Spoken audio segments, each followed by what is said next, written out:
يعتبر غاريث بيل أحد أعظم الأجنحة التي مرت في العشر سنوات الأخيرة. لاعب سريع ومهاري، وحقق العديد من الإنجازات مع فريق ريال مدريد، والذي أعلن عن اعتزاله كرة القدم نهائيا قبل أيام قليلة من الآن. وظهرت بالطبع عدة آراء حول مسيرة هذا اللاعب، هل كان لاعبا أسطوريا أم مجرد لاعب أوفرريتد؟ وهذا ما سنجيب عليه في فيديو اليوم. لكن قبل أن نبدأ لا تنسوا الضغط على زر اللايك والاشتراك في القناة وتفعيل جرس التنبيهات لكي يصلكم كل جديد. وهيا بنا لنبدأ. ولد غاريث بيل يوم 16 يوليو 1989 في كارديف بويلز من والدين ويلزيين أيضا. أمه كانت مديرة أعمال وأبوه كان عامل نظافة بالمدرسة. بداية غاريث بيل مع الرياضة كانت مع الريغبي والهوكي، مما جعل لديه قوة جسمانية هائلة وسرعة فائقة، لكنه في الأخير وجه كل اهتمامه نحو كرة القدم. وقال حول هذا الموضوع: عندما كنت صغيرا كنت أشاهد لاعبين أحببوني في كرة القدم مثل رونالدو الظاهرة، ولكن وقتها كنت أفكر فقط في لعب كرة القدم وليس احترافها.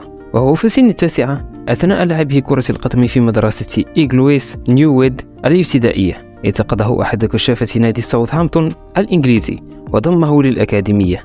وفي سنته الأخيرة بالمدرسة حصل على جائزة قسم التربية البدنية، وقال عنه جوين موريس أستاذه بالمدرسة: ما يميز غاريث بيل هو شخصيته القوية وتصميمه على النجاح وتحقيق أهدافه الشخصية. إنه أحد أكثر الأفراد الغير الأنانيين الذي كان من دواعي سروري تعليمه. وفي 17 أبريل 2006 ظهر بيل لأول مرة مع ساوثهامبتون ضد ميلوول وهو بسن 16 فقط، وسجل هدفه الأول مع الفريق ضد ديربي كاونتي من ركلة حرة، والشهر وقتها بتسجيله للركلات الحرة بشكل مستمر رغم صغر سنه. وبالطبع حصل على أفضل لاعب شاب بالدوري، واستمر بيل مع ساوثهامبتون لمدة موسمين شارك فيهم في 45 مباراة، سجل 5 أهداف وصنع 12، وهو بمركز الظهير الأيسر. لكن مع فشل ساوثهامبتون في الصعود للدوري الممتاز قرر بيل الرحيل، وانضم بالطبع لتوتنهام مقابل 14 مليون يورو، وشارك معهم في أول مباراة ضد مانشستر يونايتد وسجل أول هدف له ضد فولهام. وفي ذلك الموسم شارك في 8 مباريات وغاب عن 41 بداعي الإصابة بين تمزق في أربطة الكاحل وإصابة خفيفة، لكنه سجل 3 أهداف وصنع 1 بالرغم من كونه ظهير، وبالرغم من موسم توتنهام السيء الذي انتهى بإقالة خوان دي راموس وتعيين هاري ريدناب الذي سبق له العمل مع غاريث في ساوثهامبتون، فعمل على تغيير مركزه للهجوم أكثر. وفي موسم 2009 شارك بيل في 30 مباراة، سجل فيهم 3 أهداف وصنع 4، لكن بسبب كثرة الإصابات خضع لعملية جراحية قبل الموسم جعلته يغيب عن أول 6 مباريات بالدوري، لكن جعلته يعود في نفس الوقت للياقته، مما ساعده على المشاركة في 34 مباراة، سجل فيهم 3 أهداف وصنع 10، مساعدا فريقه في الوصول لمركز مؤهل لدوري أبطال أوروبا منذ فترة طويلة، مما جعل الإدارة تجدد له عقده لمدة 4 سنوات مع الفريق. وفي الموسم الموالي 2011 شارك في 41 مباراة، سجل فيهم 11 هدفا وصنع 10، من بينهم 3 أهداف ضد خسارتهم من الإنتر في دوري المجموعات ب4-3، وصناعتين في فوزهم بالإياب وحسم التأهل لدوري 16. وفي موسم 2012 و2013 بعد تحوله شبه كليا لمركز الجناح الأيمن استطاع في 86 مباراة تسجيل 39 هدفا وصناعة 31 في مختلف البطولات. هذا الأداء جعل عدة أندية مثل مانشستر سيتي وبرشلونة يهتمون باللاعب، لكن في الأخير أعلن ريال مدريد عن ضمه للاعب الويلزي لمدة 6 سنوات مقابل 100 مليون يورو، والتي كانت صفقة قياسية وقتها. ظهر بيل لأول مرة مع الريال حيث سجل هدفه الأول، ولكنه غاب عن التسجيل بعدها، خاصة ضد برشلونة في خسارتهم 2-1، وبدأت الصحافة تنتقد أداءه، لكنه رد على كل الانتقادات ضد إشبيليا حيث سجل 2 هدفين وصنع آخرين، واستمر على هذا الأداء لنهاية الموسم بحيث شارك في 44 مباراة، سجل 22 هدفا وصنع 19، من بينهم الهدف الأيقوني ضد برشلونة في نهائي كأس الملك، والذي شكل ليومنا هذا صورة ذهنية عن غاريث بيل. ولا ننسى أنه فاز أيضا بدوري أبطال أوروبا ضد أتلتيكو مدريد حيث سجل هدف التقدم بعد تعادل راموس في الوقت بدل الضائع.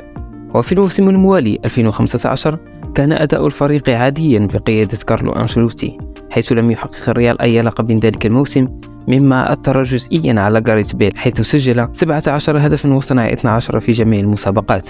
قد صنع أرقاما جيدة، لكنه لم يسجل أي هدف ضد الفرق الكبيرة، خاصة في الأدوار الإقصائية من دوري أبطال أوروبا، حيث لم يسجل أي هدف، وأنهى الريال الموسم بالمركز الثاني وبدون ألقاب، مما جعل بيريز يقيل أنشيلوتي ويعين رافا بينيتيز الذي بدوره تمت إقالته ببداية الموسم نظرا لسوء النتائج، وتم تعيين زيدان. أما بيل في موسم 2016 سجل 19 هدفا وصنع 14 في 31 مباراة، ويعتبر معدلا عاليا بسبب غيابه عن 15 مباراة بالموسم بداعي الإصابة بين إصابة عضلية وإصابة على مستوى عضلة رباعية الساق. لكن بنهاية الموسم توج بدوري أبطال أوروبا بعد التغلب على أتلتيكو مدريد بركلات الترجيح. أما في موسم 2017 بدأت الإصابة تؤثر على مستوى بيل، حيث لم يشارك سوى في 27 مباراة وغاب عن 28 بين إصابة في ركبة القدم وإصابة في الكاحل، مما جعله يسجل 9 أهداف فقط طوال الموسم ويصنع 6. لكن في الأخير فاز بدوري الأبطال مع الريال ضد يوفنتوس، وبالرغم من مشاركته في 13 دقيقة فقط. في الموسم الموالي استعاد بيل بالفعل لياقته، حيث شارك في 39 مباراة وسجل 21 هدفا وصنع 7. لكن زيدان كان بالفعل متفقا مع بيريز على بيعه، وكانت بالفعل عدة أندية مهتمة به مثل إنتر ميلان وإي سي ميلان وبايرن ميونخ. لكن مباراة نهائي دوري أبطال أوروبا ضد ليفربول غيرت رأي بيريز كليا، حيث دخل بيل في الدقيقة 61 والريال ما زال متعادلا، فسجل هدفين من الأفضل في تاريخه. الأول كان بمقصية، والثاني تسديدة من بعيد أساء تقديرها الحارس كاريوس ودخلت بالمرمى. وبالطبع جدد مع الريال لسنة 2022، وهذا التجديد كان سببا من أسباب رحيل زيدان وتعيين لوبيتيغي في الموسم الموالي 2019. لكن رغم بدايته الممتازة نسبيا، إلا أنه بسبب النتائج السلبية المتكررة خاصة الخسارة من برشلونة 5-1 عجلت بإقالته وتعيين سولاري خلفا له لنهاية الموسم. وكان موسما كارثيا للريال، حيث خرج من دور 16 على يد أياكس وخسر في نصف النهائي من كأس الملك مع برشلونة 3-0، واحتل المركز الثالث بفرق 19 نقطة عن برشلونة، الوضع الذي لم يختلف بالنسبة لغاريث بيل الذي شارك في 42 مباراة أغلبها كجناح أيسر أو رأس حربة، بسبب بروز موهبتين بنفس مركزه وهم أسينسيو ولوكاس فاسكيز. لكن علاقة اللاعب مع الجماهير كانت مضطربة، خاصة عند رفضه الاحتفال مع لوكاس فاسكيز أثناء تسجيل هدف الفوز ضد ليفانتي في الجولة 25 بالليغا، وفسرها الجمهور على أنها غيرة من غاريث بيل. وازدادت هذه التوترات بعد عودة زيدان في الموسم الموالي، حيث كانت أولى طلباته التخلص من غاريث بيل، لكن الإدارة لم تستطع ذلك، وكان ينتقده بشكل طبيعي في المؤتمرات الصحفية.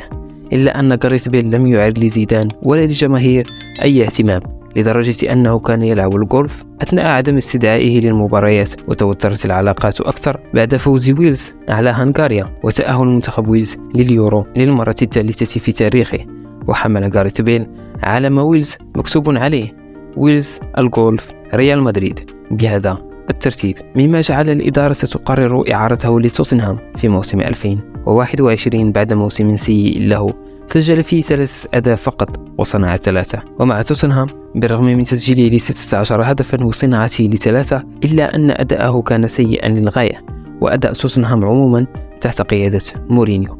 لكن عندما عاد للريال وبرغم من رحيل زيدان، إلا أنه لم يدخل في حسابات أنشيلوتي، بالإضافة إلى أنه عانى من عدة إصابات أبعدته عن الملاعب لمدة 34 مباراة، وشارك في 7 مباريات فقط ساهم فيهم بهدف واحد، وبالتالي غادر مجانا بالصيف وانتقل لنادي لوس أنجلوس الأمريكي، حيث أنهى الموسم معهم بفوزه بكأس الMLS واعتزاله رسميا بعد كأس العالم.